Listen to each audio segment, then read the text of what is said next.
Ah, gotcha. Oh, wait, what if it's a wasp? That'll be fine. Oh, gee, I'm sorry, Janet. I told him.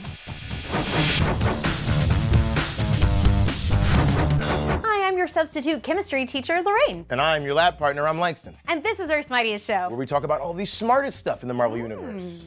And this week we're talking about big brains, especially Nadia Van Dyne. Oh, yeah, well, let's talk about big brains, right? Right. A lot of smart people in the Marvel Universe, Yes, right? well, Lunella Lafayette is canon, the smartest Earthling. No doubt, of course. Yeah. But there are a lot of big brains that are also big brawlers. Yeah. For, like Bruce Banner, right? Brilliant gamma radiation specialist, but also, accidentally turned him into a giant rage punch monster. Right, he did that to himself, so not that good at science, are you? Zing, Bruce Banner! Take that, Banner. Also, speaking of doing science to yourself, Beast. Hank Oh. McCoy from the X-Men, who originally had big hands and big feet. He wanted to get rid of his mutation. He experimented on himself, gave himself blue fur, and decided to stop wearing pants. Black Panther. Well, yes, he is the king of Wakanda and therefore extremely technologically Exactly. advanced because he's got all that vibranium. And no one's going there, so all they got to do is work on science. Yeah, Right? all they got to do is science all day. I like it. Reed Richards. Yeah. We forgot about Oh, yeah. the leader of the Fantastic Four. Well, he's an inventor, space traveler, universe traveler, and a genius, as well as his daughter, Valeria Richards. Yeah, so it's got to be genetic. And we can't forget about one of my personal favorites, Hank Pym, the original Ant-Man discoverer of the Pym particles. Oh, obviously, though, we can't forget the Unstoppable Wasp and, of course, her brain trust girl. I'm a big fan girl. Oh, do you think that they haven't heard of the Unstoppable Wasp and girl? Oh, okay, no, watch, okay. Are So you- Lorraine's about to go Omega level nerd. Wait, okay, so you probably heard of the Wasp, right? You've heard that name thrown around, but what about the Unstoppable Wasp? Because there are more than one. Yes, most everyone probably knows Hope Pym from Marvel Studios Ant-Man and the Wasp. Right. Or maybe they know the first generation of Wasp, Nadia Van Dyne, who made her debut in comics way back in 1963. Later became a character in the Marvel Cinematic Universe as well. Yeah, that's Yes. right. But maybe you're saying to yourself, hey, self, who the heck is Nadia Van Dyne and what does girl have to do with it? Well, don't you worry, self, because I got you covered. Couldn't get ahead of it, all right. Okay. In the comics, Nadia Van Dyne is the daughter of brilliant but troubled scientist Hank Pym, aka Ant-Man, aka Giant Man, aka Yellow Jacket, aka a bunch of people, along with his first wife Maria, who was kidnapped while pregnant. She had Nadia and named her that because it means hope. Nadia was born unbeknownst to Hank and was raised in the Red Room after her mother's death. Like Black Widow before her, Nadia trained at this totally not nice foreign boarding school / brainwashing camp for girls. As a teenager, Nadia used her father's research on Pym's particles to escape and reclaim her citizenship in the good old US of A. Though her father passed before she arrived, her stepmom, the original Wasp, Janet Van Dyne, has totally taken Nadia in as a daughter and fellow Wasp. And what's better, Nadia realized that she must not be alone in being a girl genius if folks like herself and Lunella Lafayette exist. Shout out to the smartest person in the world, just saying. So Nadia formed G.I.R.L, or G.I.R.L, which stands for Genius in Action Research Labs, a group dedicated to, quote, finding the brilliant girls and women who will not just save the world, but change it. The lab itself is housed on Hank Pym's old Flora Pym Laboratories, courtesy of Janet, and is composed of the genius minds of some of the most amazing Marvel ladies, including the Unstoppable Wasp, Nadia Van Dyne, resident popular girl and biologist Priya Argwal, crafty engineer Ty Miranda, her jockey sister Lexi Miranda, fashionable physicist Shay Smith, and Nadia's former Red Room compatriot and research scientist Ying. Together, the Girls look to learn, grow, and innovate STEM under the tutelage of their mentor, SHIELD agent, and one of the first female scientists in Marvel history, the master biologist Mockingbird. All I gotta say is, get it, girls. Yeah. Hey, there she is. Always a pleasure to see Omega level Lorraine. Aw. But very informative, nonetheless. Thank you. Thank you. You're welcome. But now you guys are prepared to sit down with Unstoppable Wasp writer Jeremy Whitley. Watch it. I am here with writer Jeremy Whitley. It's so nice to talk to you. I have to say, I'm a huge fan of Unstoppable Wasp. What has been the major thing that you're really looking forward to in the next go-round? It's a fun, optimistic book to write. It's exciting to get to play in the Marvel Universe, but sort of have our own little corner that we do stuff in.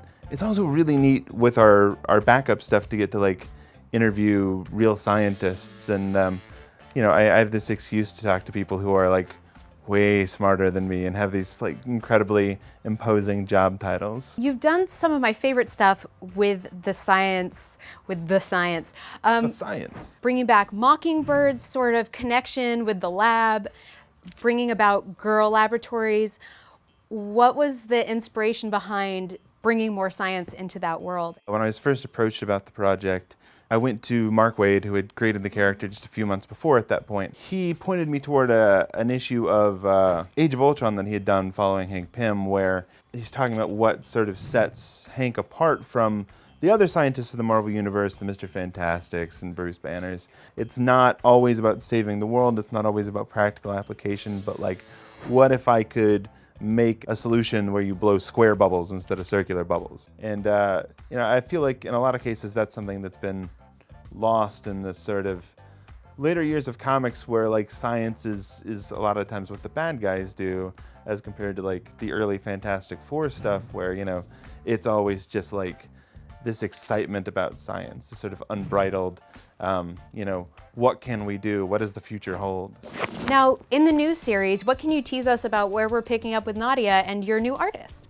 I'm working with Guri. For anybody who read Gwenpool, they did all the art on that. They're really extraordinary. And basically, we wanted to sort of pick up with Nadia where we left off, but also she's been in the Avengers for all this time and in the Champions now. And I think a big part of what we want to reflect in this new volume is she's got to figure out how to balance everything, because that's nothing she's ever had experience with. Right. Now she's, a superhero and a scientist and all these other things, and is sort of having to figure out how that all fits together. Well, I'm very excited to check it out, but I have a question for you. Would you like to do a little Wasp-themed quiz? Ooh, yeah, sure, I'm game. It's an amazing series. You gotta read it. Please. It's so good. Just kicked off, but baby, you gotta read. Oh, and it has so much science, so much good science in it. And all the science has got me thinking about something else that's a lot of fun. Marvel Inventions. I got a bunch that I think if they were real, it would change our lives, right? Okay, I'm ready to hear them. Hit me with them. Lorraine, how do you feel about skates? Love skates. Big fan. Right? How about Moon Girl skates? Yes, because they eject. They turn to upwards. stilts. Very functional in your everyday life. Seems dangerous, yes. but they work for her. True. You know what's very functional? Kimoyo beads from Wakanda. The first bead you get when you are born contains your entire life history and health information. You can use it for messaging, going on the internet. It's honestly like the best smartphone bracelet. And if you really want to get big, the Radical Cube. It's radical because it's an early radical It's cube. an early radical cube. It has wraparound shades and everything. No, that's not true. It is a very large interdimensional travel device created by Reed Richards in one of my favorite issues of the Fantastic Four, issue number 51. Oh, it's so good. And he uses it to go to the crossroads of infinity. One of my favorite Jack Kirby pieces of all time. It is. The best. It is one of those classics. Speaking of classics, Pym Particles, I gotta go back to it because Pym Particles, they allow you to shrink up to microscopic size or down to microscopic size. We'll talk about it.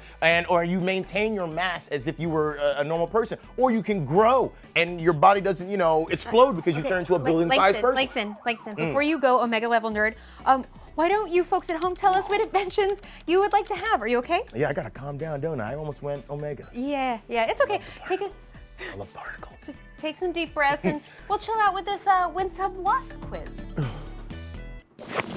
We're back with Jeremy Whitley, writer of The Unstoppable Wasp, and we are going to take a Which Wasp Gives You Wings quiz. I'm going to give you a question. You're just going to choose between option A or option B, and then we'll see how you do. All right. Okay, great. You literally wrote the book on this, so I feel like you have an unfair advantage. What would you most like to have for breakfast? A healthy omelet, or B, baked goods, please? I'd probably go for the baked goods. Excellent choice. How would you say your outlook on life is? A, I'm a realist. B, an optimist, yay. I'm gonna go for the optimist. Excellent, B again. How do you like to focus your time? A, I have so many interests, I'm always doing a little bit of everything. Or B, I like to really zero in on a task and do anything I can to finish it. It's definitely the zero in on the task. All right. And where will you find me at a party? A, milling around and chatting up the elite. Or B, hanging with my BFFs. Probably hanging with my BFFs. B again. perfect night in? A, eating takeout with my girls, or B, slumber party in the lab? That's gonna be my 1A, because I've got to eat takeout with my girls, my 2 daughters, and my wife. That's so sweet. Yeah, I got to get away from the lab at some point. Well, I'm gonna say that you are mostly bees, and therefore you are Nadia Van Dyne. She gives you wings. Just like Nadia, you have a lust for life, a sunny outlook, and a passion for working in the lab. Sounds about right to me. Well, thank you so much for playing with us, and everybody go check out Unstoppable Wasp on shelves now.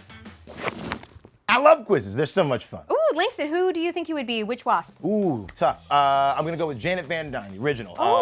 Former chairperson of the Avengers, a leader, Yes. a founding member of the Avengers, and also mentor to Nadia Van Dyne, which I think is really, really cool. Also, she keeps her hair short, just like you. Hey.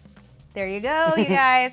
You can take the quiz yourself and check out more on Marvel.com. Oh, but wait. We didn't talk about all of the science we didn't science yet, like Moira McTaggart, the Nobel Prize-winning mutation scientist. Oh my gosh, wait, and there's so many more that we should... No more Omega level Lorraine, please. Okay. Okay? Okay, you're right. No, you're right. Just don't forget to tell us which Marvel invention that you would most like to have with the hashtag Earth's Mightiest Show. We'll see you next time. I'm Lorraine. And I'm Langston. And this is Marvel. Your universe. Science.